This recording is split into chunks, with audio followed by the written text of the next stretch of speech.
All right. We're back, ladies and gentlemen. This is WVGS 91.9 The Buzz. We're located in Statesboro, GA. You listening to Zany Zoo Radio, Zeta Delta Delta Chapter of Omega Psi Phi Fraternity Incorporated. We have a really, really nice show for you guys this evening, man. We got a special guest in the house. We got some current events we may talk about, but we have a really, really important topic we're going to talk to you all this evening. So at this time, I'll let my guest introduce himself. Yeah. Hi, everybody. I'm Nate Palmer. I teach in the Department of Sociology. I've been doing that for about 6 years now, and I'm a big sociology nerd, and I'm here to talk about that. Gotcha. So what is the one of the most interesting things for you when it comes to sociology?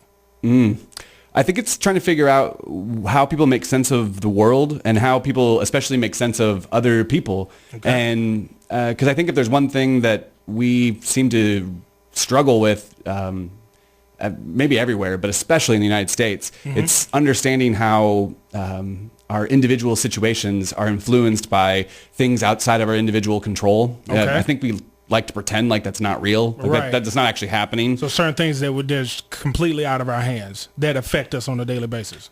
Yeah, I mean, they're not, I don't know that it's ever completely out of our hands. Right. I mean, we always have the ability to influence things, but that doesn't mean that we can sort of escape the influence of those things on us. Okay. You know, like if you were born in not born, but if you were your parents were able to raise you in a neighborhood that had a good school district with well-funded schools and, you know, high-quality teachers, then you probably did well, or hopefully you did well. And if you didn't have that luxury, then you probably didn't do as well. And, you know, the graduates of each of those schools might think that they individually are the reason for their success or their, I don't want to say failure because I don't think anyone fails out of high school. Right. That's kind of bleak. But like if you failed at 18, I don't know. Yeah, like, you know what I mean? I know some people who peaked at 18, but I don't know very many people who failed at 18. Anyways, and so, you know, I just think that's, you know, that's the example that I often use with my students because, you know, they're all college students and many of them, you know, were recently in high school. For you and I, it's been a little while since we've been in high school. Just a little bit. Just a little bit, yeah. Just a little bit. Most definitely. So you mentioned your students. So can you tell me what are some times that you remember how your students reacted to new information given to them by the topic of sociology? Well, yeah, and that's actually the thing I love the most about teaching sociology, and I should say that I teach like 400 students at a time. Okay.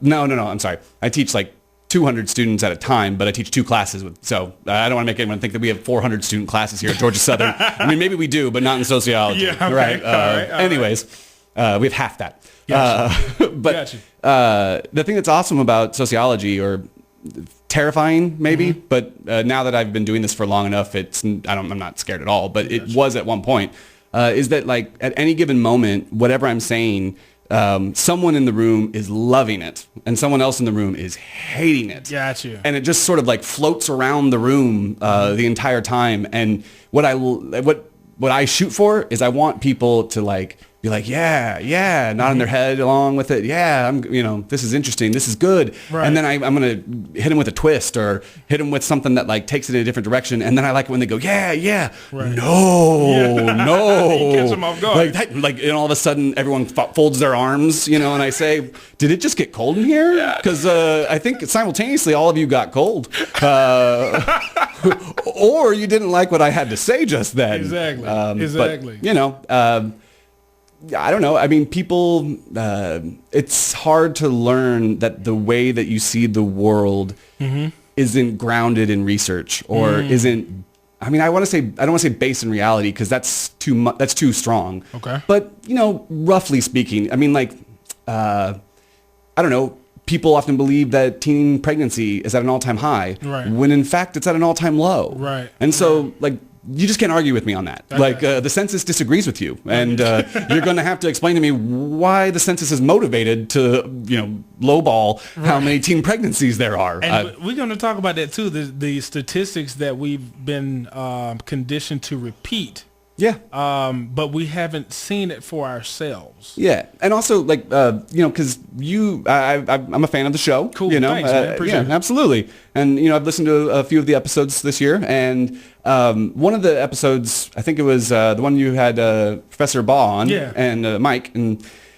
You talked about it, and actually maybe you can just jump in and tell the story, because I mean it's your story about how I don't remember what the exact statistic was, but it was you were talking about how that statistic sort of was like beaten over your head over and over and over again. So go ahead and tell your story. And basically what I was saying was, and for those who have who may not understand exactly what we're talking about how statistics may shape your worldview and how you may I would say interact with everyone, even how you feel about yourself based off the statistics that were shared with you on a consistent basis. So I'll give an example. Growing up, I was always told that 1 out of 4 black males fill in the blank.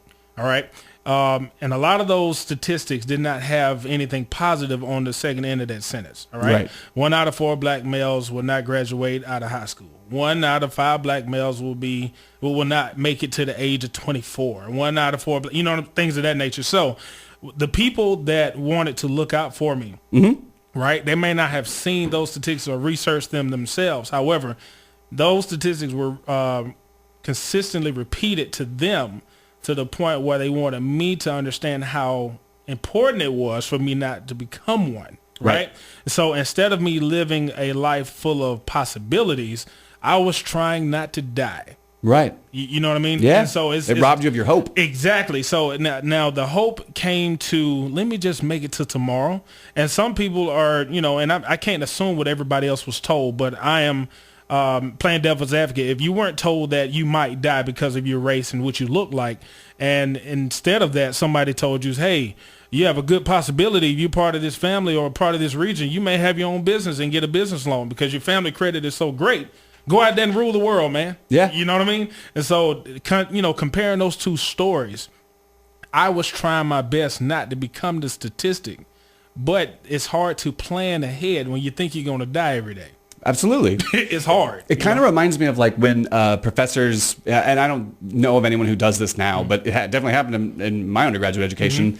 They said, look to your left and look to your right. Oh, man. Half of these people aren't going to be here at the end of this. The best statistic ever that kills dreams. Yeah. Well, I mean, and there's actually research on that, that shows that lowers students' motivation. It does. That lowers students' performance. If there are professors listening to this, if you're like, no, that's my go-to move. Yes. Ditch that. Yes. Ditch that move. You know what I mean? It's literally like, and I'm not gonna lie to you, some of my friends, when we had to discuss whether we're gonna drop the class or not, we remembered the first thing. He said half of us. So one of us has to drop. Yeah, exactly. And it got to that point, we were like, you know what, that makes perfect sense. I do remember that. Right. Flip a coin. Yeah. You know what I mean? So it got really deep. And so we'll go off a tangent for just a second, but to me as a teacher, right, it's like my job to help people learn things that I don't think they currently understand. Gotcha. That's sort of what I get paid for, I believe. Gotcha. And so if half my students weren't passing my class, I wouldn't tell them that, one. And two, I would do something about that. Exactly. I would take that. I would feel personally responsible for that. And, but then again, I'm sure there is, someone from a different discipline thinking, well, if I was teaching sociology, maybe it would be easy to not have half my students fail. I'm pretty sure somebody probably would think that. They would think their subject is the subject of the earth. Yeah, yeah. And, we're all sort of motivated to see ourselves as not the problem. Right. Yeah. Right. Yeah. And actually, maybe that's one of the things I'm trying to always teach my students is that if there's a social problem or a community problem and you're a part of that community, you're part of the problem. Right. Me too. Wow. Me too. Wow. Like all of us. And the things that you learn in a sociology class are not how to sort of get rid of your biases and get rid of your involvement in the problems, that, especially not in a 101 class. Right. I mean, I rather you realize how you are contributing to the problem and then start there. Start with that. If I can take anything from my students, I hope I'm taking from them the idea that they are innocent in all of this and that, they don't participate in any way. Right. I know that I participate in all these systems. I don't always, if I know that I'm participating in it and I know it's harming people and I do nothing about it, that's a real big problem. Right. But I feel like I know that I am part of the problem, and I'm trying to address those things. Right. And I'm learning as I go. And thankfully, the people who my words hurt or my actions harm are good enough to typically say something to me and let me know. And I don't know, it's like one of those things where it's like, if someone gets your name wrong, you correct them. Right. But if they get your name wrong the third time, you can get mad at them. Right. You know what I mean? Yeah, exactly. Not just like, did you forget, or are you really trying to? Yeah, it's like, this isn't a priority for you. Right. Is this? You don't actually care to get this right. Like, I mean, I feel like there's no way that we can just sort of avoid stereotypes. Right. Because like students come up to me. Actually, there was a session we did last year about, or like a panel talk about stereotypes. And a student came up to me and said, do you think we'll ever get rid of stereotypes? And I was like, well, why are you asking me that? Right. And she goes, well, you're a professor. And I'm like, oh, so you just stereotyped me as someone you could ask questions to, and I would answer them gladly? Gladly. Is that what you did? And then I was like, so clearly we need stereotypes. Yeah, man. Like, but it's like, and like, so the stereotypes that are true about me and my groups, right? Well, if you guess those, then I think you're seeing me, you know, and I actually might appreciate that. Right. But if you ask me, so I'm from Nebraska, and if you say, oh, so have you tipped any cows over? Right. I'm going to give you the meanest side eye that I can throw, and then I'm going to say, no, I didn't see cows really every day until I moved to Georgia, and now I see them all the time. Right. This is the most rural place I've ever lived, and I'm from Nebraska. That's real. Right. That's real. But I guess what I'm trying to say is, like, it's okay to me, and this is just me talking, I'm not, you know, the ruler of anything, and I'm certainly not speaking on behalf of sociology, but as far as I can tell, you can't expect people to guess everything about you correctly. Right. But you can expect people to respect the fact that when you tell them that's not true about me, or I would like you to call me this, or like some of my students, they don't use what we might call the typical pronouns. Right. So they don't go by he or she. They go by they, or a variety of terms. Right. And so the first time I speak with them, I'm probably not going to guess that they go by they. Right. You know, I'm probably going to refer to them as he or she. Right. And it's hard not to. It's super hard not to. Even after they tell me, it's super hard not to, because I'm just like conditioned to use those words. I don't, it's not a conscious thing anymore. You know what I mean? It's just automatic. But I work at it, and I try. And I think that is something you can expect of people. And that is something that I hope my students and the people around me and the people in my community will hold me accountable for. I mean, I want that. So the respect factor, I think that's what has to be included in our interactions with each other. Just not knowing everything about each other. And obviously, if you have a small amount of information given to you, it is safe to say that you will have a stereotype about a group, right? However, you have the choice of putting a positive or a negative spin on that stereotype. Right. And you can either try to build people up with your information that you've been given, or you can purposefully try to tear them down. And see, that's when the lack of respect comes into play. Right. And that's when people have a problem. That's when we have a breakdown in the communication. So I completely agree with you. Right. It's impossible to know everything about every single person. I always ask people, how many cultures do you think exist on the planet? And a lot of people don't know. And I said, because we have no earthly idea. Right. You know what I mean? Yeah. So I try to respect what I don't know about culture. Right. And I think that's what culture is. Understanding what you don't know about an individual and the group they might choose to identify with. Yeah. Their way of life. If I've never met that person before, I have no idea what their culture may be. Right. So it's a huge possibility I may need to go up there and ask them and say, hey, this is what I've been taught to think about people who look like you and the group that may have your characteristics similar to each other. However, I could be wrong. If I am wrong, can you correct me? Right. Well, and the other thing would be is that, like, I think, especially if you're from a dominant group, like, and you're asking a person from a non-dominant group, or that's the person that you are sort of having this cross-cultural sort of communication breakdown, if you will, right?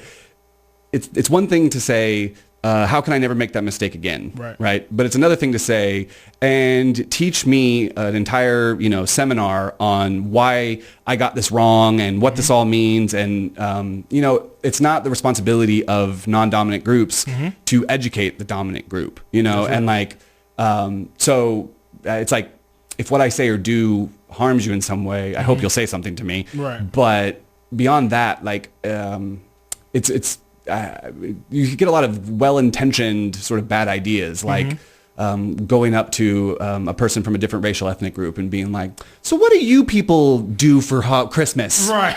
You know, or something like that. It's like, no. And it's intended to be really like inclusive and just nice and polite. Yeah. And it comes off like a dagger in the middle of the night. It's like, oh, I'm really interested in you, so I'm going to ask you this question, but I'm going to ask it in a way that makes you feel like the other. Right. You know, that makes you, that I'm going to say it in a way that will make you feel like a foreigner in this country. Right. Or like like the odd person out, or you're the stranger. Right. You know, and I don't know.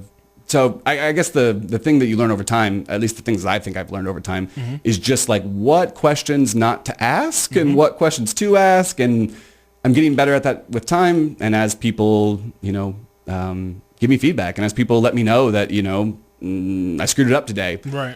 But I guess the thing I hope that my students will leave the class understanding is that my goal isn't to figure out how to be a perfect person. Right. Or my goal isn't to figure out how to like rid myself of racism, sexism, homophobia, and all of that.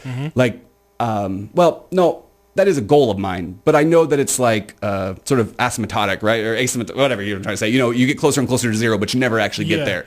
Right. And because I don't think you can ever rid yourself of it. It's sort of like this DJ, actually, Jay Smooth, who has this show on YouTube called Ill Doctrine, which is great. He talks about racism as it's like plaque on your teeth. You know, like you move through the world, you do what you normally do, and it gets on your teeth. And so you got to brush your teeth every day to get that off. And so if someone said to you, no, my breath doesn't smell bad. I brushed my teeth 3 years ago. I'm good. Right? You'd be like, it's a daily journey. No, it's like a daily thing. Moving through the world, this stuff gets on you. This stuff gets in your head. This stuff, you get exposed to it. And as you get exposed to it, it, you know, becomes, old issues come back. Old problem, like, I feel like in a way, sometimes I'm making the same mistakes over and over and over again. And I'm sure that people around me might say that too. Okay. But that's the nature of it, you know? And I want to talk to you about that. But what we're going to do now is just make sure we remind the audience, just in case if this is their first time listening in. Yeah. I want to make sure they understand exactly what the show is about and where we're trying to take the show today. Cool. Today, well, just in case if this is your first time listening in, this is called Manhood Mindset. This is including the Omega Psi Phi Fraternity Incorporated's initiative entitled Brother, You're on My Mind and Stop the Violence. Brother, You're on My Mind is an initiative that's taken by the fraternity to at least have that courageous conversation to talk about things that may affect our mindset, especially dealing with African-American men. All right. So we're trying to create that safe space amongst ourselves and anybody who may be listening. So we have no idea who's listening right now. And we challenge them and charge them to have conversations more and more and more as they see fit. We're hopefully trying to make this type of topic comfortable as much as possible, but also challenging because we know it's not going to be easy. Mental health is a broad topic. It's so many things that affect our mentality, especially our worldview. And it's some things that are affecting me that I have to understand that my mindset, to an extent, is my responsibility. I can't help everything that I've been shown, but I have to take responsibility of the things that I believe. And there's a little bit more empowerment in that for me, personally. So what we're going to try to do is just make sure that the audience understands that. But today's topic, if you don't understand what we're trying to do today, we mentioned it a little bit before, and we talked about statistics. Today's topic is... That sounds so boring. People are like, we're talking about statistics? I'm out. I got to get out of here. I hate statistics. That class gave me anxiety. Well, just put like this. The situation that I mentioned earlier is about this statistic that was given to me over and over again about 1 out of 4 people who I look like will not be on this planet past 18. Yeah. And what that actually did to my mindset and how I looked at the world, how I looked at me, how I looked at people that looked like me, to an instead of a life full of purpose and promise, it was almost an endangered species type mentality. You know what I mean? So we're going to really talk about that. And today's topic is probability does not equal destiny. Yeah. All right. Yep. And we had a really good phone conversation about that last week, and we were just chopping it up, man. And that was a really good topic, and a lot of people resonated with it. People text me today and said, man, I want to listen, or please record it because I'm really struggling with that. Yeah. So we're also going to talk about how the probability, those statistics, those numbers that are thrown at people of all races and colors and creeds. But to me, as a black man, I'm going to talk about all the numbers that's associated with my race. Yep. And my gender, you know what I mean? How that affects how I approach the world on a daily basis. So, Brother, You're on My Mind is an initiative to at least get that conversation out that our mental health actually matters. The way we see the world is important. And sometimes it can get really, really difficult, and you can feel isolated. We talk about isolation a lot on this show. However, this is one of the steps we take to make sure people understand that they are not alone. All right. Absolutely. So what we're going to do, and we appreciate you coming by. We're going to be here for a nice little time. Yeah. I hope you guys keep tuning in. We're located in Statesboro, Georgia. We are WVGS 91.9 The Buzz. You're listening to Manhood Mindset on Zany Zoo Radio. We'll be right back.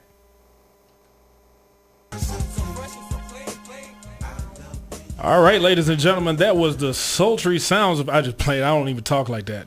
Go ahead. No. But ladies and gentlemen, that was the mighty Outkast, man, of the Dungeon family, originated out of ATL, Georgia, man. Some of the best musical geniuses on the face of the planet. I know you're an Outkast fan as well, right? Yeah. Can you name me a favorite or one of your favorite Outkast songs? It's not exactly Outkast, but they're featured on it. International Players. Anthem. Yeah. UGK? Yes.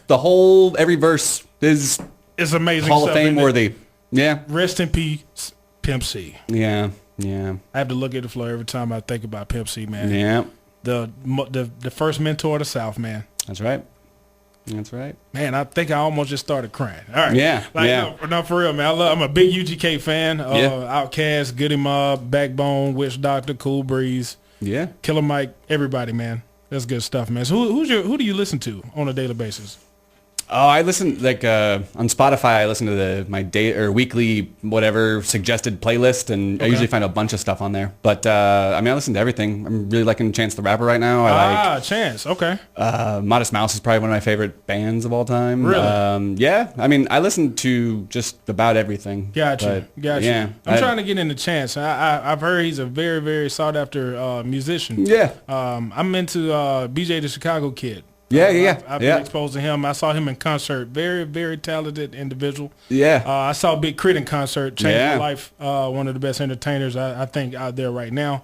Yeah. I need to see Kendrick live. Yeah. I heard Kendrick live is an experience like no other. I heard it's ridiculous. Did you see Anderson .Paak at that same festival? Yes, I did. Yeah. Energy. Yeah. All energy, man. And he gets to the point you just want to get him some water. Yeah. Like, dude, you about to pass out any minute, man. But that's how much energy he brings to the show. Yeah. So absolutely. all respect to that. So, ladies and gentlemen, thank you so much for coming back. We're located in Statesboro, Georgia. We are WVGS 91.9 The Buzz. You're listening to Zany Zoo Radio. Manhood Mindset. We have Professor Palmer, Professor of Sociology here at Georgia Southern University. We also have another guest with us this afternoon. He's maybe checking some things out. You want to introduce yourself to the people? Oh, yes. My name is Joseph. I'm a student here at Georgia Southern University. Cool. That's what's up. And you also happen to be a former student of Professor Palmer? Yes. My undergraduate career, I took a class. Was ruined by Professor Palmer. Professor Palmer was my professor, and then in grad school, which I'm in now, I served as a TA for Professor Palmer. Cool, cool. That's what's up, man. So just like we said before the break, brother, you're on my mind. We're talking about how things in our society, in our worldview, can affect our mindset. So now we told the people that our main objective or our main title of today's show was probability does not equal prophecy, or what was the other word that we Destiny. used? Destiny. Yeah. All right. Prophecy, destiny. It does not tell you your future. So, Professor Palmer, will you just elaborate on what that means to you? Probability does not equal destiny. Yeah. Well, let's take a step back to where we were talking about before, where I said that half of my students are mad at me, students are love what I'm saying, and it just rotates around, right? Gotcha. And I think what ends up happening is that, I like to tell my students all the time, in this class, I'm never talking about you. Right. This is a class about groups. This is a class about society. This is a class about collectives. This is not a class about individuals. But what ends up happening is that it's really easy to hear a statistic about a group you are a part of and think they are talking about you, right? And so it's when students do that, when students say, you said that 38% of all the people in my group are will have this happen in their life, or are more will be likely to have this happen to them, or whatever.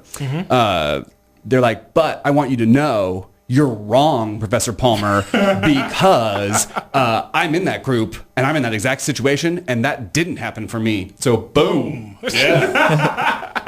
Drops mic. Yeah, and they just walk off, and I'm like, hey, all right. But actually, I have no contempt for students who do that, because it's cool. It's cool that they felt comfortable enough to come talk to me, right? And it's also cool that they, I guess, trusted me enough that they thought they could challenge me and they didn't think I was gonna, snap on them or, do something that would, like, they weren't afraid of me, I guess is what I'm trying to say. And that's good. That's what I want. Yeah. But so when someone says that something can't be true because it's not true for me and I'm a part of that group, it's what they call the ecological fallacy. But basically what that means is that something's true for the group, and so you assume that it's true for the individual. Right. And that's not true. And like, I can give, if we take it out of context or whatever, or not out of this context, it's going to be obvious, right? So if I were to tell you that Mrs. Smith's third grade class has the highest English score or math score of everyone in the school, well, if you know Timmy's in Mrs. Smith's class, right, that doesn't mean Timmy's good at math. He could be the worst math student in the whole school, but he's in the best class. Right? And so just because Mrs. Smith's class has the highest average doesn't mean Timmy's good at math or whatever, right? And so we get that. But then when you're in class and you hear someone say something about your group, it's really easy to think, well, I know 5 people that's not true for. Right. And I'm like, yeah, that's great. That's awesome. 5 people. I mean, that's some data, right? And that's your truth. And nothing I can say is going to take that away from you. Right. But the question you have to ask is, are those 5 people representative of the national whole, or are they just representative of the people that you hang out with from that group, right? And so when students say to me, that can't be true because I'm in that group, or I know people who are in that group and it's not true for them, it's as if, like, I handed back the first test. And on the first test it said, I say to them, the average was a 78. And a student would then raise their hand and say, Professor Palmer, the average cannot be 78 because I got a 90 on the test. Right. It's like, and the look of confidence. No, right? We're talking about averages. Yeah. And so if something's the average, it means that there is a substantial proportion of the population that's going to be above that. Right. And there's going to be a substantial portion of the population that is below that. Right. And so the fact that you have an account or like an instance of someone being more than or less than whatever we were talking about in class that I said, that doesn't mean that the average is still not true, right? And so when students get upset or when students say things like this to me, they've sort of made the mistake of thinking they took it really individualistically, and that's never how it was meant, at least not in my class. Right. But I think what you were talking about is something that, like, I mean, I've had happen in my life, not in the same way or to the same degree, but like, I was a special ed student from 3rd grade until I graduated from high school. Okay. And, I was constantly told that, like, you're not, I don't want to oversell it,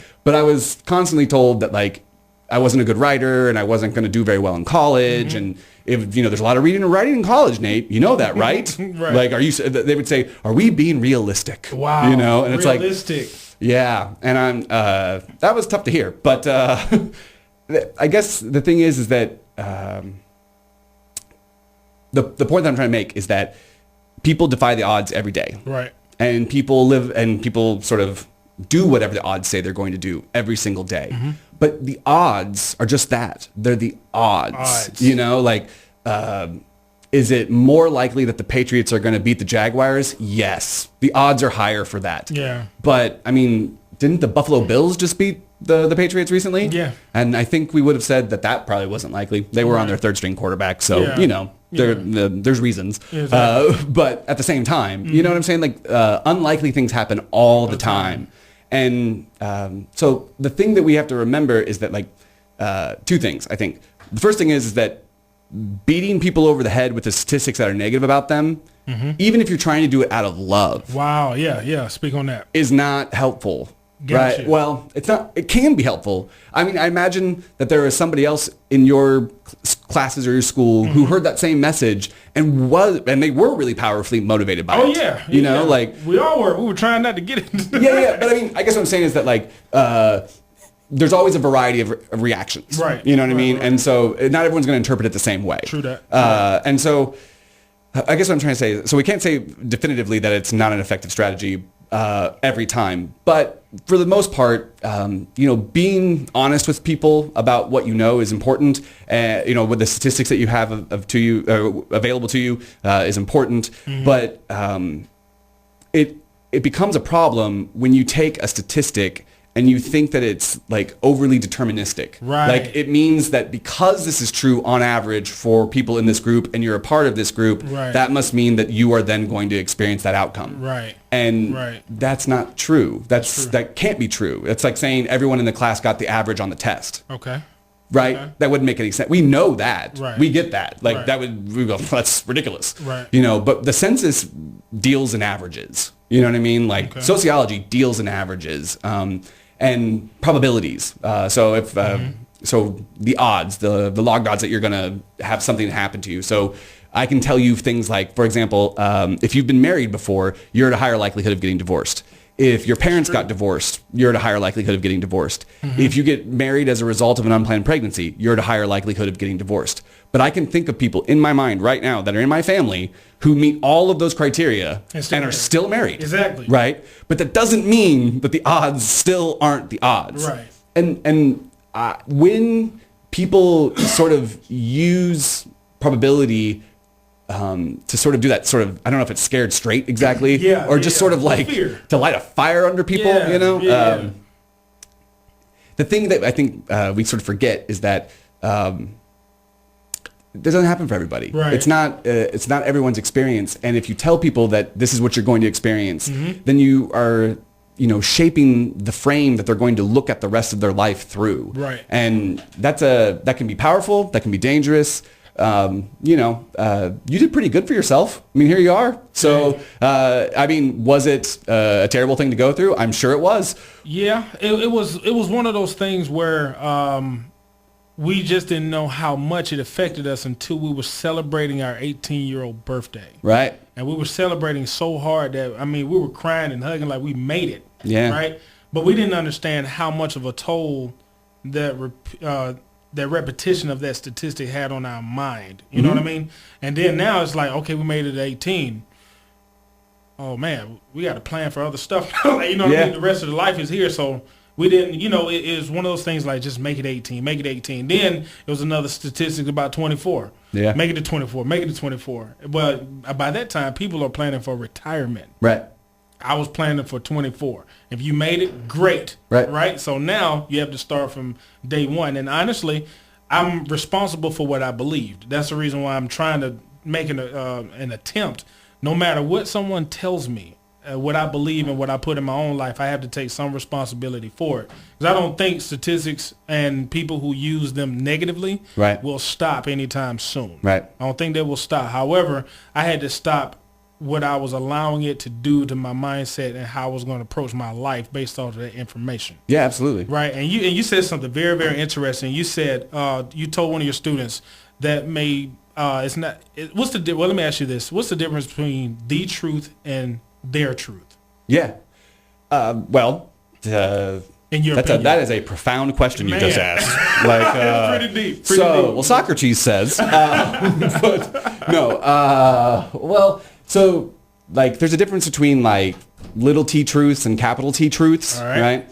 And then there's the difference between like objective reality and subjective reality, right? So objective reality is the thing that we think we can all agree is happening. Like we can probably all agree that this desk is here. Yes. You know, that the desk that we're sitting in front of is here. Like that's an inter-objective reality for us. Gotcha. But I'm sure when I said inter-objective reality, people are like, yeah. But anyways, sit tight. I promise I'll come right back. But then there's like subjectivity, right? Which is just your opinion or your perception of what's going on. Mm-hmm. And like, we're all subjective. I'm subjective. Everyone's subjective. It's impossible for us to live your life and not sort of understand the world around you from a subjective point of view. Mm-hmm. But the power of science is that we sort of augment our perspective. It's like Pokemon Go, where you hold up your phone and then all of a sudden there's a little Pikachu in front of you, and it looks like it looks like the street in front of you, but now there's a Pikachu there, right? Right. Well, it's like augmenting your reality. Well, science does that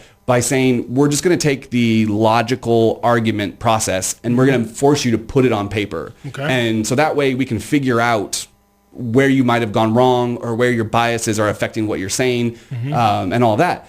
And so science doesn't get at objective truth. At least I don't believe it does. I think what it does is it gives us a much better chance at getting at sort of that objective truth. Okay. But helps us get closer and closer to the objective truth. But I don't even know if the objective truth even exists like we might think it does, right? Yeah, interesting. Yeah. I always like to say to people, there are as many perspectives of reality as there are people. Exactly. That's how many cultures exist. Yeah. More views, man. Yeah. And so so when someone's individual anecdotal experience defies the odds or defies the average or doesn't live up to what the majority of people in that social location experience, like we have to honor that. Right. And we have to respect that. And I'm really clear with my students that like I can never tell you that what you experienced and how you understood it is false. Right. Like I don't have any interest in doing that. And often when students get mad, that's what they think I'm doing. Right. And but there's a difference between the average, which is not something it's not really subjective. It's the average. It's not subjective in the sense that there is a rigorous process by which that number was created. Right. But we can, science also told us the world was flat until science told us the world was round. Right. But if we didn't take the time and effort to write everything down and to put down all of the pieces of our argument, science would have never gotten there, you know? And so the way that you sort of disabuse yourself of beliefs that are not grounded in evidence or grounded in reality is by using the scientific method, by putting it on paper and allowing other people to come in and scrutinize how you're thinking. Right. Try to get as close as humanly possible. And in our sort of anecdotal, subjective, everyday experience, right? Like we know things are true because we know them. But if someone were to grill you and say, well, how do you know that? Prove it. What evidence do you have that that's true? Proof. Right? Evidence. Then all of a sudden they'll just go, I mean... I don't have the statistics with me. I mean, like, exactly. We're not all sociologists, Nate. Not that I've heard that before. Yeah. But, plenty of times. Plenty of times, right. Well, every time you sort of disabuse someone of a myth that they were subscribing to, no one thanks you for that. Exactly. At least not at first. They might in time thank you for that, but... in the moment, they might hate your guts too. True that. Yeah, and it's uncomfortable. Sociology is arguing that the way that you perceive the world is flawed or is biased. It's not that you're not right, but you feel right. Yeah. And so as a person from most of the dominant groups, if not all of them, if Donald Trump had a pageant for like a Mr. Social Dominance, I could be entered in that. It would be Mr. But Mr. Social Privilege, I could do that. Right. Well, that's the one thing that sociology has taught me over and over and over, and it's the lesson that I will continue to learn for the rest of my life. Okay. Is that the world that I think I know and the world that I think I understand. Like I understand the sun will come up tomorrow and that the sky is blue. It's not. I mean, the sky is blue, but it's not. It's just not so. But the way that I've been taught to see things and the way that my experiences have led me to see things have only showed me a part of the picture. And because we're all working with an incomplete perspective of the whole, because none of us are omniscient, none of us can understand what everyone's thinking at the same time, and none of us are omnipresent. We can't be everywhere at the same time. That means that no matter what you do, you will never be able to understand everything that's going on. That's why people have to be humble. And yeah, absolutely. The thing that if I could get the world to change in one way, it's that people need to have a healthier understanding of the fact that they don't know what they don't know. Like the most intelligent people understand that. I when I was a undergraduate, I took a graduate seminar in statistics, and I have to be honest with you, I was pretty proud of myself. I thought I was pretty awesome. And I was in my one of my mentor's offices, and I said to her that, she said to me, Nate, you're really exceptional. And I was like, the head shake. Yeah. You can't see my head shake, but I'm shaking my head. Yeah. Like a dog wagging its tail. Anyways. Facebook can see you. Though. Yeah, Facebook. What's up, Facebook? All right, but, and so she said, no, I mean, you're exceptional in that it's an exception to the rule that an undergraduate is in a graduate statistics course. Wow. Whether or not you have an exceptional talent or intelligence, well, that remains to be seen. And I was like, that was a kick in the stomach to my ego, immediately. Right. And then she paused for a second and gave me that long look. And then she said, smart students think they're dumb because they know what they don't know. And dumb students think they're smart because they don't know what they don't know. So are you smart or are you dumb? Man, I would have to just walk away. Oh, I sat there. It was just, she blew all my fuses. I was like, like all of a sudden I couldn't even put words together, right? And I was like, I think I'm trying to be dumb. Yeah. And then in a smart way. That kind of is that what you want me to say? Is that it? Is that it? Because I don't know what else to say. And so, yeah, I think we all need the empirical researcher's sort of mantra is trust no one, especially yourself. Got you. But at the same time, you got to remember that what you have experienced subjectively and your anecdotal experience is something that no one can take away from you and that no one can invalidate. So it's those two things have to be, you have to square that circle and you have to hold on to that contradiction at the same time. Right. So your individual experience cannot invalidate what's true about the group and what's true of the group cannot invalidate what's true of your individual experience. Exactly. And we have to live in that complexity and just sort of sit on that paradox because it's not going away. That brings me to Joseph. Joseph, you don't mind, tell the people how do you respond to the title, Probability Does Not Equal Destiny. I got you. Now you put me on the spot. I did. You know what I'm saying? We talked about this. All right, just ask me the question one more time though, so I can synthesize. Probability does not equal destiny.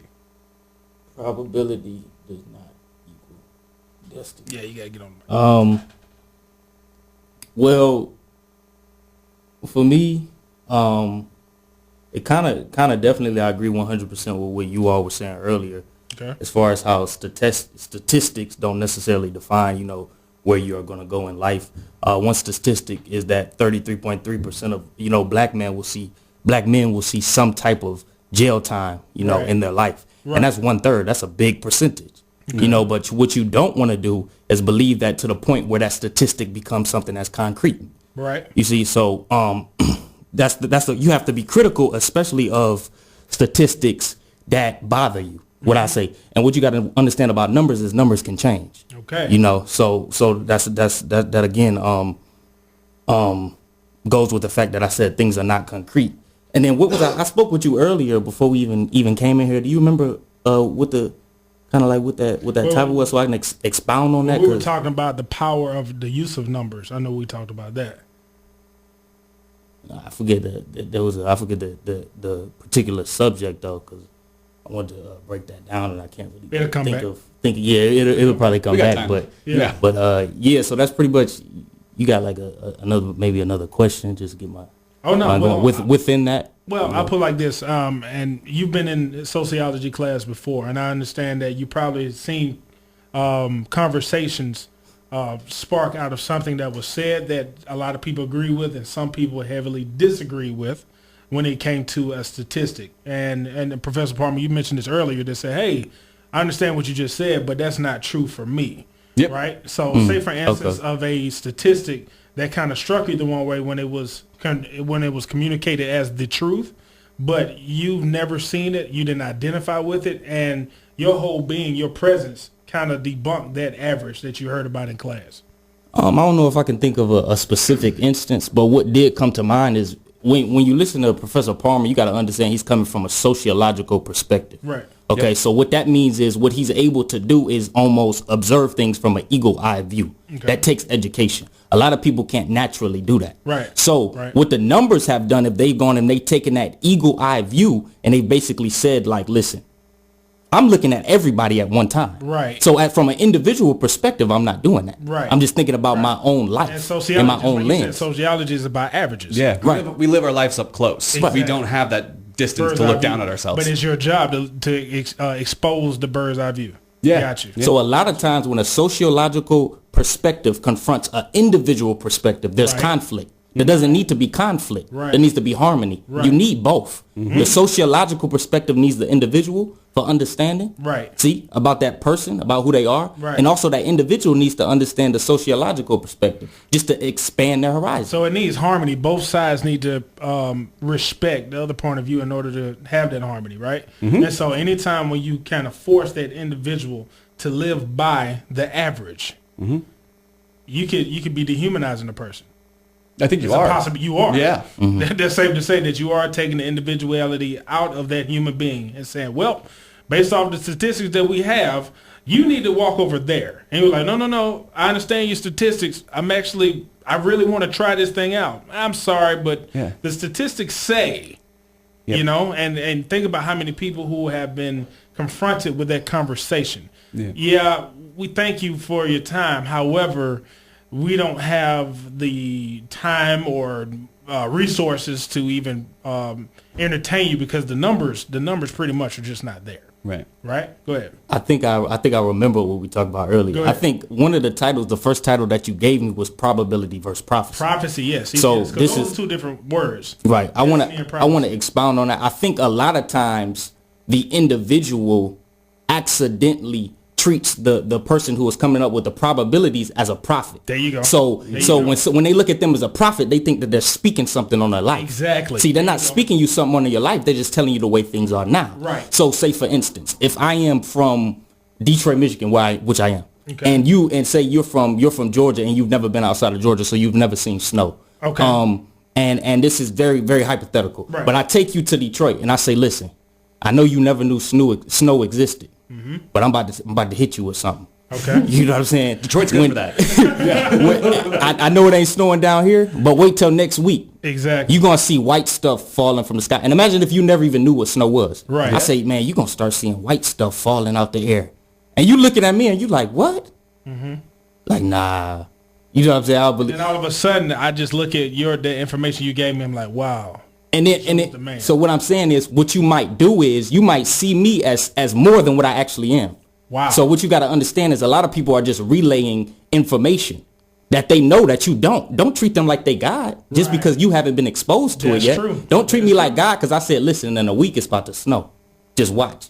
And also another thing is the teacher shouldn't put themselves in a position like that, God. Right. So I shouldn't even allow you to look at me like that. Just like you said earlier, those teachers that come in and say, hey, look to your left, look to your right. Yeah. I can tell you your destiny. Right. I'm going to tell you what's going to happen. Or like on the very first day, we talk about how everyone's got a social location. Like I can't be, male and female. I can't be young and old. I can't be every single race. I can't be a citizen and a non-citizen. I can't be able-bodied and not able-bodied, right? And so you only have you are going to be somewhere within these demographics, right? And then that's going to affect how people treat you. That's going to affect how you treat other people. True. That's going to affect what people expect of you. Mm-hmm. All of those things are going to be influenced by that, right? Mm-hmm. And then that's going to affect what you experience. Right. And out of our experiences, we get our worldviews. We get our mindsets.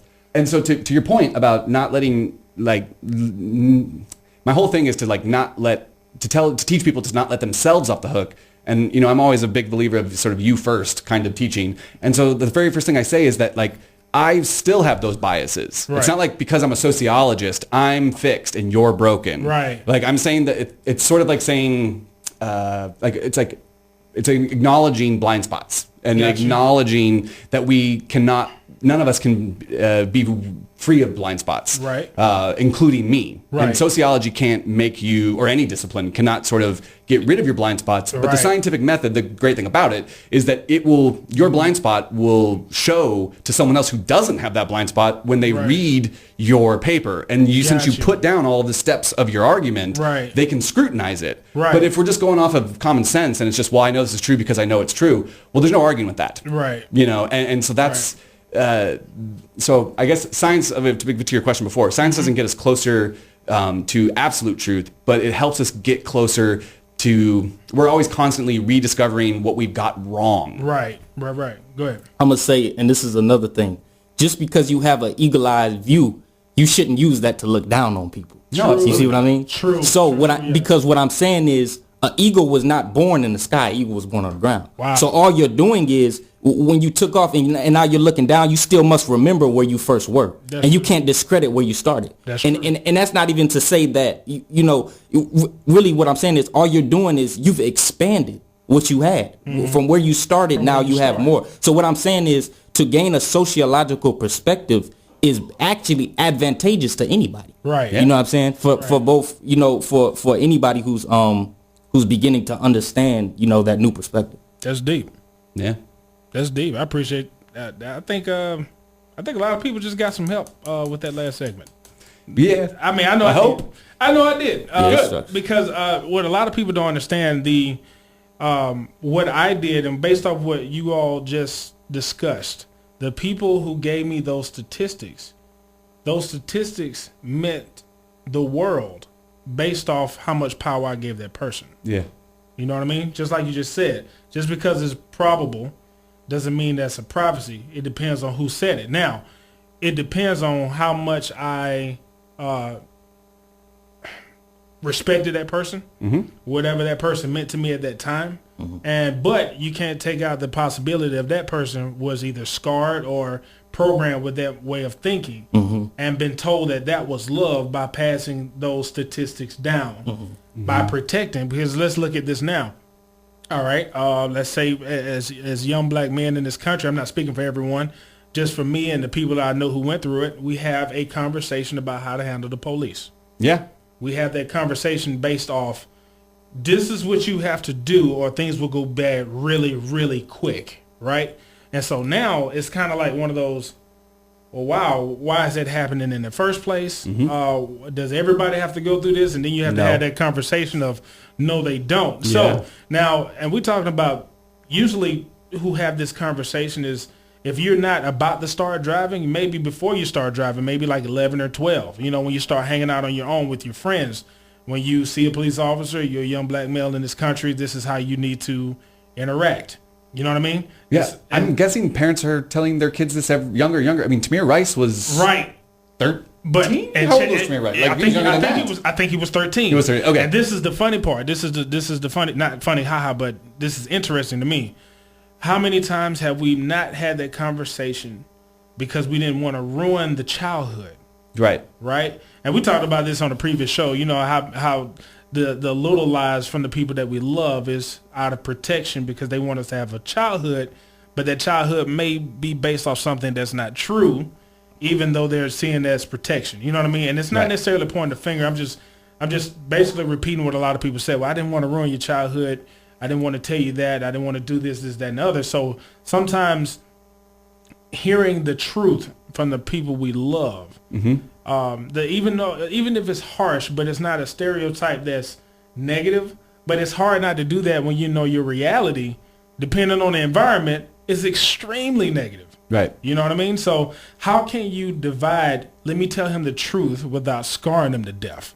Right. And I see parents struggle with that, especially to this day. I know parents, especially with all the things that's been happening in the last, honestly, century. But if you can look at the exposure with social media now, right, and in the news, and how many times these incidences keep happening, right? The conversations that people are having with their children are shifting to an even younger age, right? Because now a lot of kids are on social media. They don't look at the news with you. The news is coming to them now. Right. Usually, you have to stay with your parents and watch the news, and then like, hey, mommy, what's that? But no, sometimes if you're on social media, you'll get the news before your elders do. Yeah. And you're telling them, hey, something just popped off on Facebook. You'll see it on the news tonight. We're the ones that get the news first now. So now, if I'm seeing a 6, 7, 8-year-old child, and now when it gets to the point when Tamir, and honestly, I think Tamir Rice, that situation right there, shifted the whole expectation of safety on this planet when it comes to being a young person. You don't want to ruin their youth. I don't know. Just a young person? Well, no. Do you think I don't think it shook awake white America. No. What I'm saying is, well, maybe it did. I shouldn't speak in too broad of a generalization, but not in the same way. Right? No. Yeah. It's not the same way. It was mostly like, well, I shouldn't have to talk to him about this yet because he's so young. But when we saw the youth going through that, now it's just like, okay, you can hear mommy good, right? You can hear daddy. Yeah. We need to talk about this now. Because I don't want to have that situation where you have to figure it out and then I didn't tell you. You know what I mean? So I mean that tough discussion with parents now with the younger children and how that affects their mindset of parenting now. Yeah. What are your views on that? Man, I don't know. I don't know. No. I mean, like, I don't know how to. I don't have advice for parents. I am a parent, but like I am trying my best. But like every parent, I'm sometimes just making it up as I go along. I understood. I understood it, and I respect that. Because my daughter will ask me questions I never saw coming. Right. And she's aware of things that I never would have thought in a million years she would be aware of. Right. And I think that goes back to the whole idea that information is just easier and more abundant. Right. It's easier to get than ever. But. Right. Let me. I don't mean to dodge your question. No. But I want to ask you a different question, which is like, so here's the thing, right? And before I go into this, let me just say I'm not minimizing any of this, and I think this might be the reason why we don't have this conversation as much. Gotcha. But so when you say 1 out of 4 black men experience X, Y, and Z, right? Mm-hmm. Well, that's true. Okay. Assuming it's true. I mean, I don't know, but let's just say it's true. Okay. But that also means then 3/4 don't. True. Right? True that. And so I'm sure if I was in a situation where 1 out of 4 of me's died, I would, be alarmed. And it'd be cold comfort to know that 3 out of 4 of me don't. Right. Like that's not, if my prognosis was you have a 1 in 4 chance of dying, I would be alarmed. Right. And it would not be comforting that there were 3 out of 4 that weren't. But it's a fact that the majority of African Americans in this country are middle class or above, right?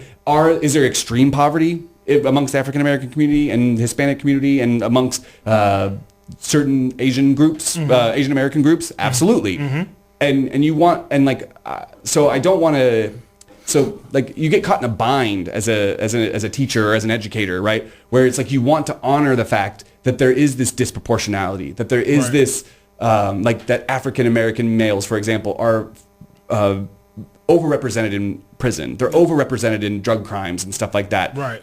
Even though evidence suggests that people of all races use drugs at roughly the same rate. Right.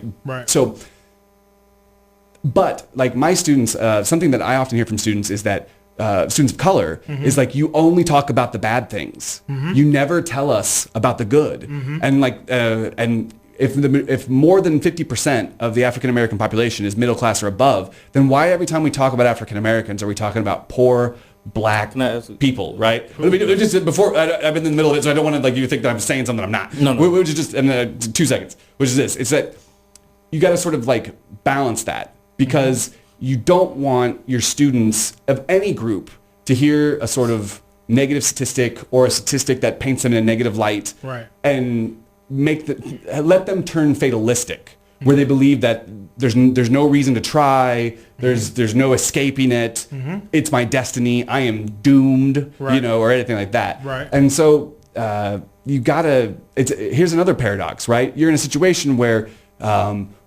African Americans, for example, or racial minorities broadly, or women are experiencing these negative outcomes more often than chance alone, right? So we know that something's going on. There's discrimination, there's prejudice, there's institutional racism, institutional sexism, and all of that.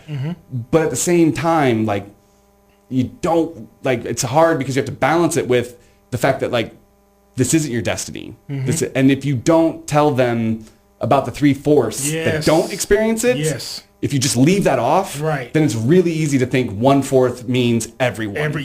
That's all I wanted to say. No, that's. I mean, I agree with you, because what you don't say and what you leave up to interpretation can leave a lot more damage. What you allow someone to think, or whatever seed that you just plant, and without watering it, you know what I mean? It'll get there. Right. It's sort of like if your house is on fire, you know, you don't want to say, oh, but, you know, the dining room set is lovely. You know what I mean? It's like, well, that's wonderful. Thank you for that. And the house is on fire. Are we going to do something about that? We should do something about that. So sometimes when social scientists advocate for a group, it's hard to not talk about the fire. Right. But at the same time, the fire is alarming. The fire is a problem. We got to do something about the fire immediately. And it should be a call to arms, but it can't be, you know, this house is lost. Right. This house, let's just scrap it. It's all going to burn. There's no hope. Right. What you got, man? What's your response to everything that you've been hearing? With that last little metaphor, I wanted to say, and me personally, I believe that the first responsibility should come from those who live in that house. Okay. Absolutely. So I just wanted to add that. Yeah. But I had a question for what you said, because you said you were talking about the middle class, and you said how 50%, you know, of Black Americans, you know, exist in that class or above. But I believe that term middle class is very ambiguous. So I wanted to ask you. I really don't know what. Can you explain to me, first of all, what is class? Because a lot of times I don't think that people even know what class is. Right. And then can you still be poor and be considered middle class? That's a great question. Yeah. Well, as economic inequality increases, increasingly the answer to that is getting closer and closer to yes. I don't know that we can say that just yet. I mean, if you think of it, so what I was referring to a second ago would be about specifically like income inequality. And so if you were to just look at incomes and then take all the incomes in America and then split them into fourths, right? Well, or in this case, maybe typically like the Congressional Budget Office will release reports or the census will release reports and it'll be in fifths or quintiles, right? And so, you know, you have two lower class, one middle, and then two upper, basically, right? And so when they're doing that, if you're talking about income, it can be just sheer numbers. And so the median would be the midpoint between all the numbers would be what separates you from being at the bottom or the top, right? But when we're talking about class more broadly, it's not just income. It's also wealth, right? It's also assets that can appreciate in value, like homes or stocks and bonds and investments and things like that. Okay. But it's also, so in addition to income and wealth, it's also, sociologically at least, we often look at things like education. Right.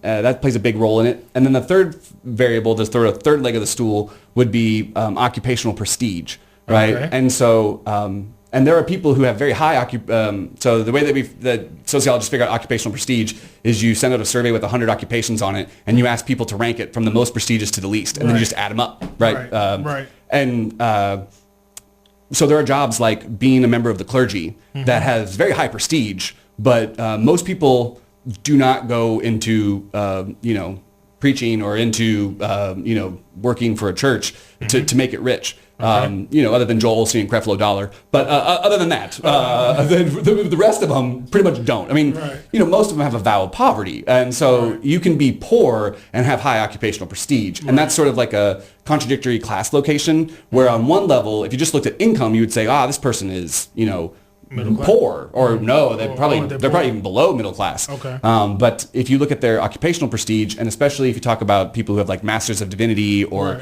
advanced degrees in their faith, they might have lots of education, they might have lots of occupational prestige, but not a lot of income and wealth. And if we look at look at racial inequality in terms of wealth, we end up finding out that there is much greater racial inequality around wealth than there is income. So over the last 30 years, 50 years or so, the United States has decreased the amount of racial inequality between whites and non-whites in terms of income, but the wealth gap has only grown. Yeah. And that's because wealth is like a snowball going down the hill. Right. If I start my snowball before you, it's always going to be bigger than you, even if you started after me and we're rolling at the same speed down the hill. Mine's going to be bigger because I had a head start on you. And some people, I had a teacher before, they said the same analogy, and he used to call it a 400-year snowball. Yeah. If it's a snowball that's been rolling for hundreds and hundreds of years, that's how much snow I have. Yeah. And, and if you're just still trying to collect snow every generation, you're still going to be behind the ball. There's that great book, and I can't remember the author, unfortunately, but it's When Affirmative Action Was for White People, or When Affirmative Action Was White. And it's basically making the argument that before we had affirmative action, we had affirmative action. Right. It was just for white folks and males, you know. Right. So. Now, let me ask you this, and I know you had that question. I wanted to get your opinion. How close, if not the same thing, because I know a lot of people say they're extremely related, race and class. How interrelated are those two terms, race and class, in your opinion, both of you? Go ahead, Joseph. I've talked a lot. You said how much are they related? Right. Because some people may say class is you being a part of some type of race, because if the treatment that you have, either financially, socially, environmentally, some of the things correlate, but based on how you are categorized racially in this country or in other places as well. Yeah. So the class that's associated with who you are is based off what racial category that you may be a part of. That's just a way of looking at it. It's not the way to look at it. That's how some people look at it. So I found that interesting. I just wanted to see what you all thought about the relationship between the two words, if you even see it. I think if you look at race as something that is strictly a social construct, then you probably don't know how to separate race from class. Exactly. Okay. Me personally, I believe that race came before class. Personally. Okay. Because I believe that class is a structure. Okay. So you need system, you need structure, you need infrastructure in order for class to exist. To me, for race, it doesn't. Okay. So I believe that me personally, I feel like I have the ability to separate the two. When you talk about class in society today, I think that you can definitely tell based off of race, you may be disproportionately belonging to a particular class. For one thing that I want to get back to is one thing we have to understand about class is that class today is calculated based off of education and occupation, not net worth. So, for example, my own mother, and occupation, education and occupation, not net worth. So, for example, my mother, she may have believed that she was middle class, and she would have been told that she was middle class by the majority of people that she was around. But when you actually look at the income that she was bringing to the house, as a black woman who was raising 3 boys on her own, she was actually living under the poverty line. See, but in her mind, in her mental reality, she existed as a middle class person. But if you're talking about numbers, which I believe, I don't know about at the particular time, but it probably between $300,000 to $45,000 or less, I believe that would be considered living under the poverty line for a family of 4. For a family of 4. So would that be including the parent? Yep. Okay, so that's 4 people. So that was of 4. Okay, so it was a household of 4. So she would be considered living under the poverty line based on how much she was bringing to the house after she had to pay for all of these different like bills and things of that manner. How much she was actually getting out of her check to be able to use for herself to actually be living. And to tag along with what you're saying, the poverty line is the silliest number that we have I think in all of government in some ways, because to figure out the poverty line, they figure out what the family of that size would need for their food budget to have their nutritional needs met, and then they multiply it by 3, because in 1950, when they created the poverty line, the average poor person spent 1/3 of their budget on food. But today we live in a society where food's cheap and housing's expensive, right? And so, I'm sure everyone's like, food's not cheap. Well, if you look at relative to how much people used to spend of the proportion of their income on food, it's either at an all-time low or it's very close to an all-time low. Right. It was definitely at an all-time low before the recession of 2008. So I don't know if it still is 2008, 2009. Gotcha. But it's low, historically speaking. Okay. I like what he said about, you brought up can you say what you said about housing again? You said that the housing has become what is expensive. Yeah, housing's super expensive. Okay. And because everyone's like, oh, iPads get cheaper all the time and this technology always gets cheaper. And so this is great, but housing gets more expensive. And like actually Ben Bernanke, the Treasury Secretary, when someone said, "Oh, we don't have to worry about inflation, or we don't have to worry about all of these different things because everything's getting cheaper. All these consumer goods are getting cheaper," and he's like, "Yeah, but you can't eat an iPad.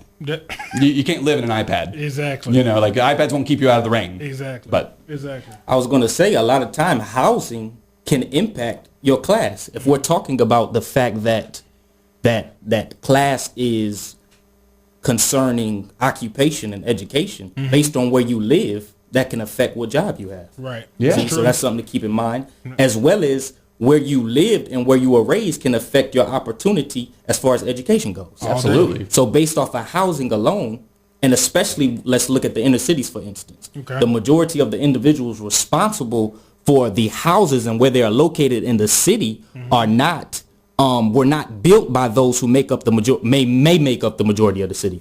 So I use the city of Detroit for instance, just because I know numbers with that. Gotcha. The city of Detroit is 82% African American. Okay. But these African Americans are not responsible for the houses that they live in. You see what I mean? So one thing I would say with that is, if you're not responsible for building the house that you live in, you have to go to the area of the city that the people who built the house that you're going to live in put in.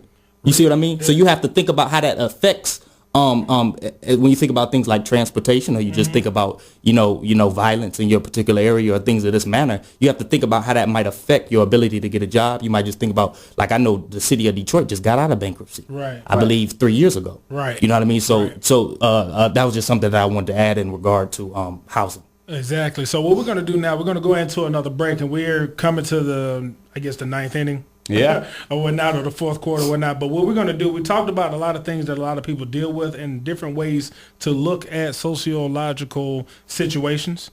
What we're going to do now, at the end of the show, we're going to talk about solutions, ways of looking at certain things, and how to take charge of your own mindset, regardless of the statistics that you may be exposed to. All right. So ladies and gentlemen, thank you so much for tuning in so far. You don't want to miss the end of the show. We're located in Statesboro, GA. We are in WVGS 91.9 The Buzz. You listen to Zany Zoo Radio, Zeta Delta Delta, chapter of Omega Psi Phi Fraternity Incorporated. We'll be right back.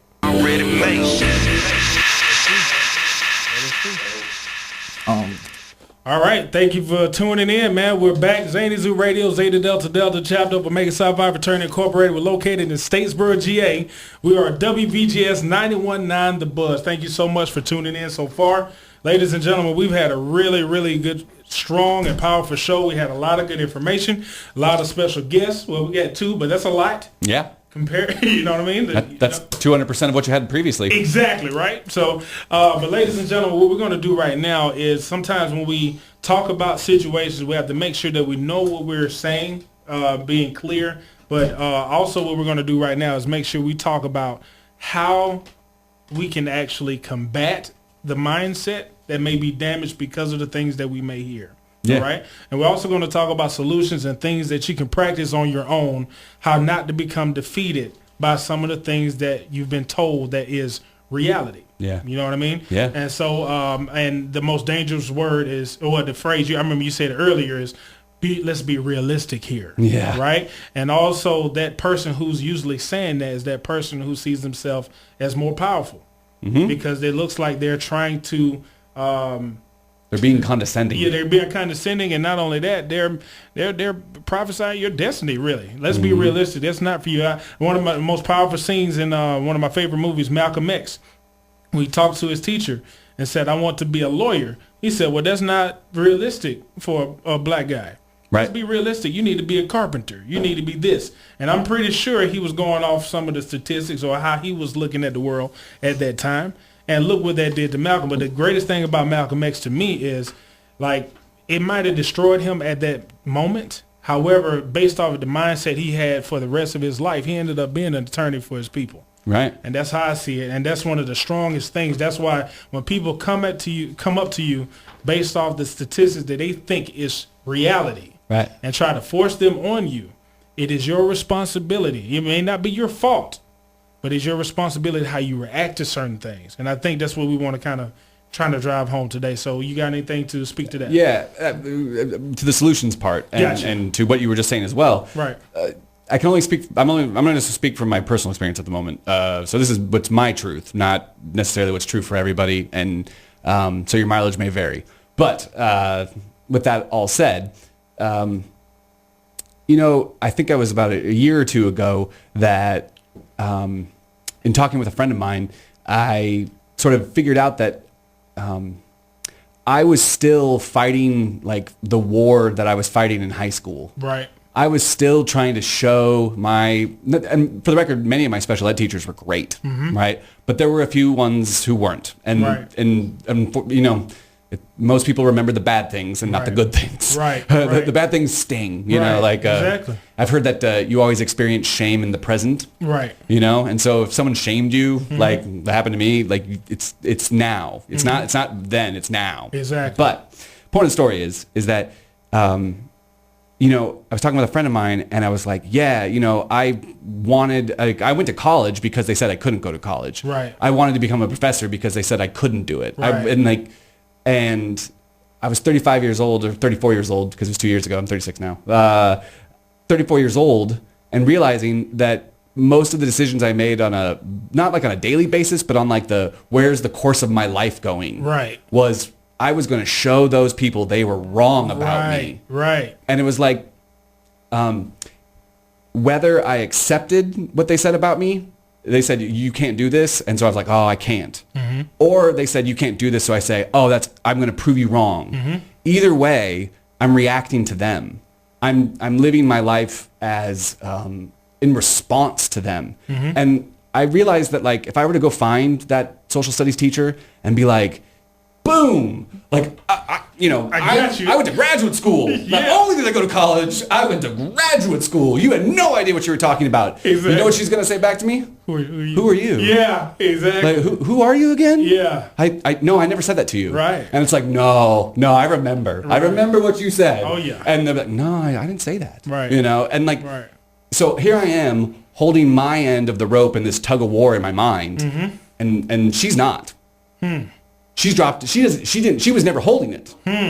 I was holding both ends basically, right. And you were tugging against yourself. And so I'm not saying that it was all in my head, and I'm certainly not saying that like people who are experiencing oppression and discrimination, it's like if you just had a better attitude, it wouldn't be a problem. Right. It's not what I'm saying. Yeah. But what I am saying is that I realized I was 34 years old and I was sitting in the shotgun seat of the car of my life. That someone else was driving my car, steering the car. Wow. I wasn't even steering my own. I wasn't doing what I wanted to do. I was doing what they said I couldn't do. Right. Even though they didn't know that they were my they. And if I could talk to them, they would say that they weren't. Right. The people who I thought they were. Right. And so I think something that's like you keep saying about being responsible for your own mindset is that I actually don't know if I would go that far. I don't think you're responsible for it. But I think once you realize that you can make a change, or you can let it, like you don't have to hold that end of the rope and fight that fight. Mm-hmm. That I want to prove, for lack of a better word, my haters wrong. But a lot of people do. Yeah, but at the same time, I don't want to let my haters direct my life. Gotcha. Because they don't care about me. Exactly. Because if they did, they wouldn't have been a hater in the first place. Understood. Right? And so I want to make choices based on what I want for my wife and child. Wow. I want to make choices about what I want my legacy to be by the time I had on earth. Right? I want to make choices about what fulfills me and helps me get closer to achieving my purpose. Right. And not let the people who said I couldn't be the thing that is sort of my North Star. I don't want to let that happen. That's deep. That doesn't mean that like it's not real if I don't let it be, or if I just had like, it's like, remember that Oprah's book, The Secret, where they're like, if you think you're rich, you'll become rich. Yeah. Like I'm not saying that, but I am saying that like I can choose which voice I want to listen to, my own or the one in my head from that mean lady who said something to me when I was 12. Right. But. Okay. What about you, Joseph? Solutions, anything, any advice, or anything that you want people to at least think about?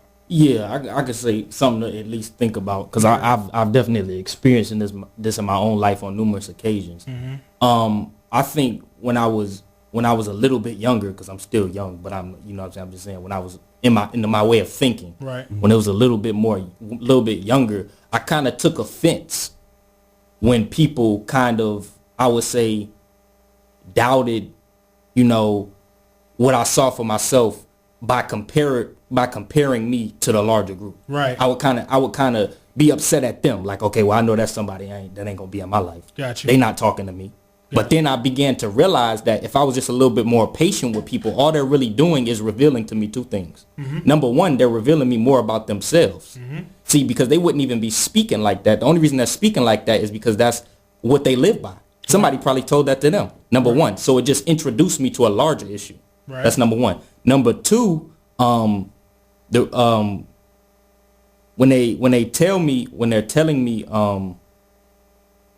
you know, it's not necessarily about getting upset at them, but it's just introducing me. A lot of times, if you pay attention to when people speak and when they maybe if they even doubt you, they're only saying what somebody else would probably say too. That's true. You know, a lot of times it's not just so unique what's coming out of their mouth.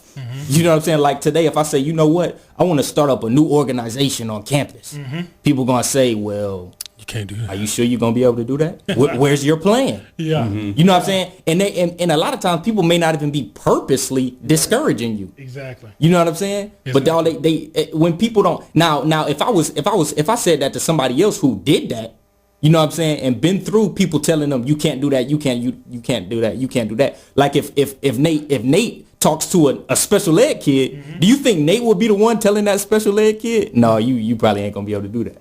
No. I can guarantee you that. See, he wouldn't. See, he wouldn't. Yeah. So what it is it's don't get upset at people who don't think like you. Right. But if you know that if what you're thinking is possible, find other people who do. You know what I'm saying? And it's not don't get upset at anybody because you're just wasting energy. It takes energy to be upset at people. Right. Just realize that, you know, just realize that you're really just being introduced to a larger issue. Right. Okay. Severity of an issue. Cool. You mind recording that? Yes. All right. Well, first of all, I'd just like to say I've learned a lot this evening, and I just appreciate y'all coming through. Hopefully, we just hope and wish anybody who's listening to the show, they take the opportunity to at least digest some of the things that they heard. They don't necessarily have to go around and repeating it. They don't have to live by it, but at least think about it. Try to see if you understood what we said, and if you didn't, find somebody else who heard the show. Have a conversation and see if some of this stuff applied to you. And if you did, feel free to address it in your own way. You know what I mean? We're all trying to get some more understanding. We're all trying to learn. One thing I find out, man, is purpose is so important. A lot of people need to find out the reason why they were born. And I think, that helped me out, and a lot of people who I invest time in, we're on this same little, it's not little, but we're on the same type of assignment trying to figure out, I know I'm here. I know I'm specific. And now I need to know what I need to do and who I need to do it for. How often and how much intensity do I need on a daily basis? You know what I mean? And it's just that getting up every day, waking up out of bed and say, yeah, I know what I'm looking at every day in this world. I know what this world is telling me, who I am and where I'm going to be and my probabilities, my statistics. I know what it's telling me, but I feel something different, you know? And one of my mentors used to ask me a lot, man, is who was there when you were created? You know, and that's a good question I like to ask myself every day. And if they weren't there when you were created, they don't know your purpose. They don't know it. That is a intimate conversation between you and whoever you think created you.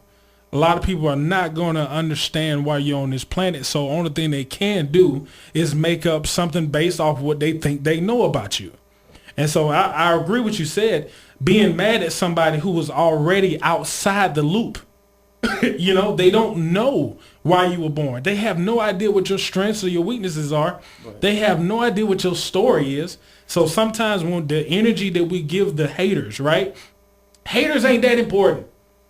You know what I mean? I think haters can only do what they can. But if you constantly, it's almost like being on a field and you the starting quarterback on a Super Bowl team, and it's a dude that's screaming at you at the top of the stands, and you was like, I'm not going to let you, and you in the middle of a play, and you constantly telling me, you're not going to destroy me, man. It's a whole defense out there that's trying to remove your kneecap. You know what I mean? So it's like you have to be careful of who you pay attention to. A good analogy of this is whatever you feed will grow. You know, and I tweeted this morning, man. Feed the people that feed you.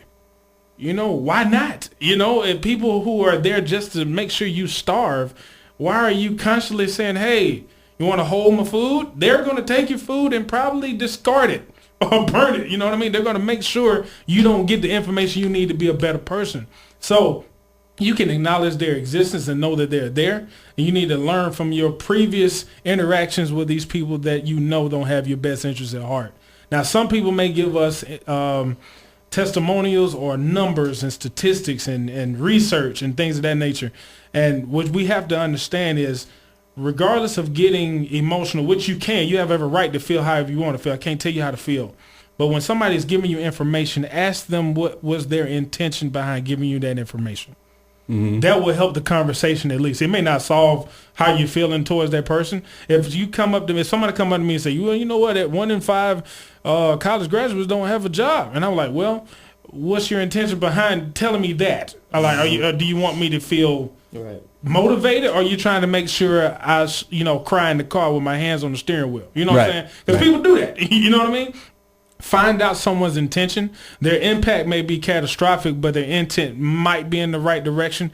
Get your information on your own. Find out where their heart is, and then get back into that conversation, because you don't want to just step out of your character because you felt some type of way. However, you are entitled to your feelings. However, in order for you to grow as a human being, everybody does not deserve all your energy. You know what I mean? Your energy is so important on this planet, and everybody doesn't understand it. So you got to be careful who you give it to. Yeah. You know, and honestly, man, I'm gonna just be real with y'all, man. If y'all understand why you were born, you'll know exactly what to do. So if you don't know what to do, you might want to try to find out who you are and why you're here. And then hopefully some of the things may present themselves, and people may pop up and just give you some cool stuff to think about, and you'll start connecting the dots. You know, life is hard. Well, life is not easy. Sometimes life is hard. Sometimes life is much harder than it's supposed to be, based off our lack of faith in ourselves. And we get this thing wrong. So we challenge everybody, man, just be yourself. Be creative. If you really want to get close to your creator, try creating something. You'd be surprised who you have to call on when you have to use your wits, when you have to use your imagination, when you have to use your talents. You'd be surprised, man. Your haters don't even exist when you tap into your creativity. Yeah. Find out what your possibilities are. And I'm gonna tell you this. When it comes to living prophecies and generational curses, because a lot of people get taught that, especially black folks, man. We've been told that, you know how the generation is. If your family had this, it's a possibility you're gonna have that. Look, man, just like you said, those are averages. Those are probabilities. There are certain things in your life you can control, and the way you look at your own life, man. I know I said it's my responsibility, but I had to say that to myself in order to take the wheel again, because I was giving too much power to a whole bunch of people. And so now if somebody says, you know what, man, you're this, or the probability of that is this, and I said, well, they haven't met me yet. I'm pretty sure your numbers have some validity to it. But I'm gonna show you how Chris Pugh do it. And so that's what we challenge everybody, man. But we're at the end of the show. Do we got any final thoughts before we let the good people go? I'd just like to say thank you very much for having me on. This was a treat, and I really appreciate you just giving me the time to talk to the people. Thank you for your time and your insight, man. It was very, very my pleasure. What about you, Joe? Yeah, I'll turn it around. Nah, same thing pretty much. I ain't expected to talk as much as I did, but I'm glad you did. Yeah, right. I feel like I had something to offer. Hopefully, I had something to offer to some extent. Right. And I want to be on the show again. Oh, for sure. You're more than welcome to come back, man, because I'm pretty sure some people got some help, bro. For real. So, ladies and gentlemen, honestly, too, I know y'all can't see them. You may not be able to see them. This is the film club at GSU, man. That's Ty here. You're the president, correct? All right, so y'all shout out to Tyre. This is a film club at Georgia Southern. What they have done, I actually went to their meeting at the very beginning of the semester and asked them would they be willing and able to record the show because we were doing something dynamic. I told them that about the chapter here at Georgia Southern, Zeta Delta Delta. We're the International Social Action Chapter of the Year, which is a very, very heavy award internationally for Omega Psi Phi. We just won State Chapter of the Year this past weekend in Macon. Congratulations. Thank you very much. Thank you very much. We won over $3,000 worth of scholarships. That's wonderful. And over 11 awards. You know what I mean? So a lot of the young men here on this campus are doing great work. So we reached out to the film club and asked them would they be willing and able to record our shows so we can reach a broader audience and hopefully help some more people. Yeah. And they said, why not? And we have a wonderful crew here. We appreciate you fellas. Y'all want to wave at the people? I guess, yeah, they busy. All right. But ladies and gentlemen, thank you so much, man. We're located in Statesboro, GA. We are WVGS 91.9 The Buzz. You're listening to Zany Zoo Radio. I'm your host, Big Chris. I appreciate y'all tuning in. We'll see y'all next week, man. Peace.